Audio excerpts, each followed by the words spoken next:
Se mettre à ses devoirs, être sérieux dans ses études, rester focus sur ses révisions, ok, ce n'est pas toujours facile. C'est bien souvent un sujet de conflit entre les parents et les enfants et, même si ce n'est pas le cas, reconnaissez qu'on se sent pas forcément super bien lorsqu'on a troqué ses devoirs contre une partie de jeux vidéo ou alors qu'on a passé plusieurs minutes, même plusieurs heures, à lire ses notifications plutôt que ses leçons. Alors, je ne prétends pas que ça va tout révolutionner, mais avoir les bons outils, ça peut vraiment aider et surtout motiver. Je vous partage donc aujourd'hui mon top 5, mes outils préférés pour vous aider à apprendre, progresser et réussir.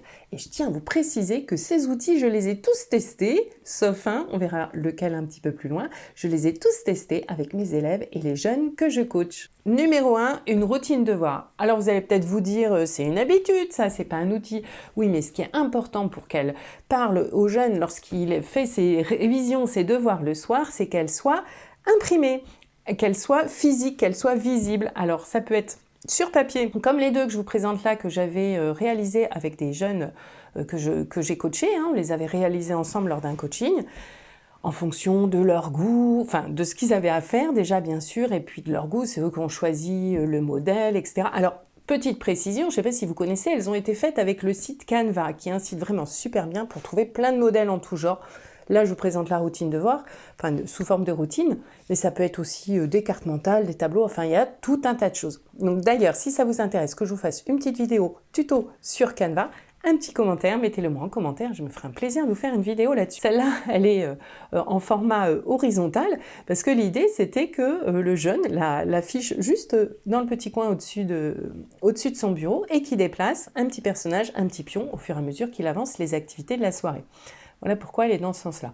Donc, c'est pas mal cette idée, vous voyez, d'avoir quelque chose à déplacer pour marquer symboliquement qu'on a effectué cette mission.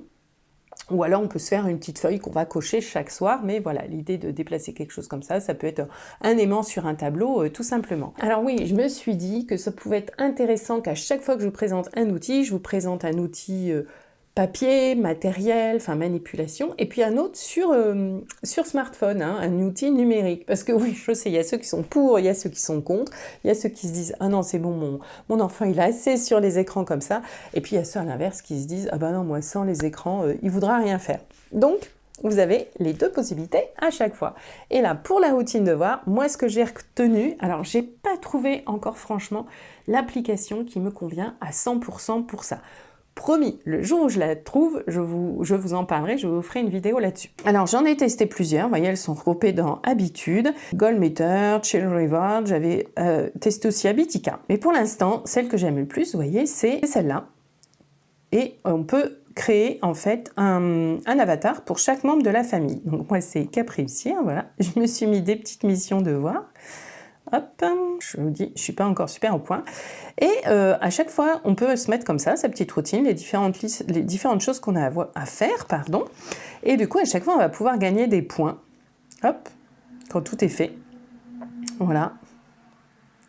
Oh, je fais n'importe quoi, je fais dans les ordres. Faire les exercices demandés, c'est fait. Apprendre les leçons, vider le cartable, c'est fait. Apprendre les leçons, etc. Et voilà, là, toutes les tâches sont faites. Et donc, si je vais regarder dans Family... Hop, les récompenses. Eh bien, je vois que lorsque j'atteins 200 points, par exemple, moi je me suis mis, j'ai proposé comme récompense 30 minutes de jeux vidéo, donc aussi bien pour Cap Réussir que pour Loane. Donc je vous redis le nom, elle s'appelle S'mores, donc c'est la version numérique de la routine devoir. Numéro 2, des flashcards. Qu'est-ce que c'est que ça? Alors les flashcards, c'est des petits papiers, vous pouvez prendre des petits post-it comme ça, ou bien alors des petites fiches Bristol, et l'idée, ça va être de mettre d'un côté quelque chose à apprendre, donc par exemple une multiplication, 3 fois 5, et de l'autre côté, on met la réponse. Et comme ça, on apprend, on retourne. Alors on peut le faire avec tout, là je l'ai fait avec les multiplications, on peut le faire avec des mots de vocabulaire dont il faut connaître les définitions, des mots en langue étrangère, mots d'un côté en français, d'un côté en anglais, par exemple, les verbes irréguliers aussi, enfin voilà, tout ce qui est vraiment ce qu'on appelle du par cœur, des propriétés en mathématiques, etc. C'est intéressant ces petites flashcards. Alors il y a tout un système aussi comme ça où on fait passer d'une boîte à l'autre, d'une enveloppe à l'autre. Ça aussi, j'ai pas encore fait de vidéo là-dessus. Si ça vous intéresse, vous me le dites aussi. Et puis alors, la version numérique de tout ça, il y en a deux. Il y a Anki qui est assez compliqué, assez élaboré, que j'ai pas encore testé, mais je pense que je vais l'utiliser pour moi, pour me remettre à l'anglais. Et celle que j'utilise moi avec les jeunes, c'est Quizlet. Elle est vraiment sympa aussi, enfin très interactive, assez ludique. Donc voilà, version papier ou version numérique, des flashcards pour apprendre tout ce qu'on a à apprendre par cœur et qui a du mal à rentrer. Alors, on ne va pas développer ici sur le par cœur, inutile de préciser que le par cœur ne suffit pas, qu'il y a plein d'autres choses à faire quand on apprend une leçon, mais ça me semblait quand même important de donner un outil parce que des fois c'est justement ce côté petite définition, petits mots, etc. qui sont à connaître par cœur, qui ne rentrent pas, donc c'était sympa de donner cet outil pour se motiver à apprendre. Alors maintenant, on va parler d'applications pour lesquelles j'ai déjà fait des vidéos. Mais si ce dont je viens de vous parler vous intéresse et vous voulez une petite vidéo là-dessus, mettez-le moi en commentaire et surtout pensez à vous abonner pour recevoir et cliquer la petite cloche pour recevoir les notifications quand ces vidéos seront prêtes. Outil numéro 3, un timer. Alors ça, j'en ai parlé plusieurs fois. Vous savez que je recommande, moi je suis complètement partisante du côté un temps de travail, un temps de pause, un temps de travail, un temps de... Alors un temps de travail et un temps de pause adapté à chaque âge. Je vous les avais présentés dans une vidéo pour les timers. Vous retrouverez le lien vers cette vidéo en fin de celle-ci. Donc je ne vais pas développer aujourd'hui. Ce que je voudrais juste vous dire, pour tous ceux qui disent « Ah non, non, moi le timer, ça met la pression à mon enfant », c'est parce que vous faites sans doute une erreur qui est de vouloir finir l'exercice commencé, ce qu'on est en train de faire à la fin du timer. Non, utiliser un timer, c'est le principe de la méthode Pomodoro, c'est on travaille pendant un temps donné, on s'arrête, même si on n'a pas fini, on fait sa petite pause et on reprend. Comme ça, son cerveau est habitué à un rythme régulier. Alors, des timers en version numérique, il en existe pas mal. Il y a ceux sous forme, on appelle Tabata, je crois que c'est un entraînement sportif, mais qu'on peut détourner, utiliser nous pour les devoirs, où on va pouvoir rentrer le temps de travail, le temps de pause, le temps de travail, etc. et combien de cycles on veut faire. On peut aussi utiliser tout simplement le coucou, qui est un timer qu'on peut se partager à plusieurs, donc ça peut permettre de se mettre d'accord parents-enfants. Eh bien écoute, tu fais 10 minutes tes devoirs et puis après je viens de voir, ou voilà, comme ça on sait, tout le monde sait qu'on a terminé au même moment. Outil numéro 4, un planeur. Ça aussi je vous en ai déjà parlé, j'ai déjà fait une vidéo là-dessus. Donc le planeur, ça va permettre d'organiser, de répartir le travail dans la semaine. Ça c'est très très important aussi pour s'y retrouver, pour pas oublier, comme j'aime à dire, le travail caché, c'est-à-dire tout ce qui est leçon qui n'est pas marqué dans Pronote ou une autre ENT, tout ce qui est leçon et qu'il va falloir quand même prévoir d'apprendre dans sa semaine. Donc des planeurs, vous en avez voilà au format papier comme ça. J'aime bien celui-là qui vient de chez Action pour pas citer. Donc vraiment pas cher du tout. Vous voyez par exemple ici on avait juste une jeune répartie la lecture d'un livre. Voilà, mais on peut tout à fait, là avec une autre c'était les révisions pour le brevet qui étaient réparties comme ça sur la semaine.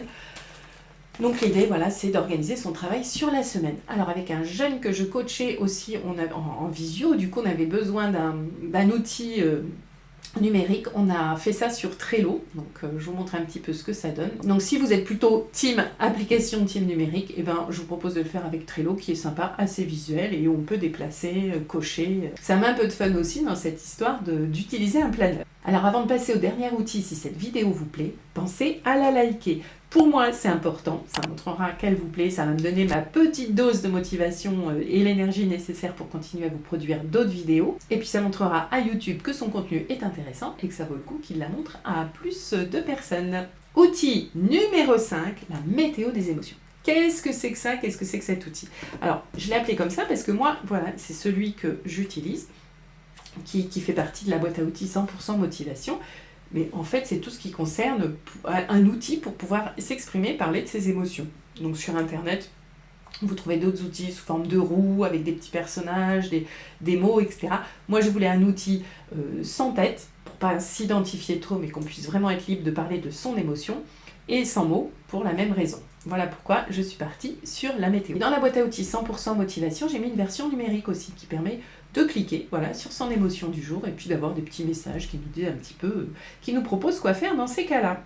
Alors, je l'ai mis en dernier et pourtant c'est un outil très très important qui est d'ailleurs à faire à utiliser avant de commencer les devoirs, avant de commencer les révisions, parce que si on se sent pas bien, si on n'a pas évacué, mis de côté ce qui nous empêche de travailler, de réviser, d'étudier, ça ne va pas aller. Vous savez sans doute que le stress bloque les apprentissages, donc il faut vraiment réussir à l'évacuer.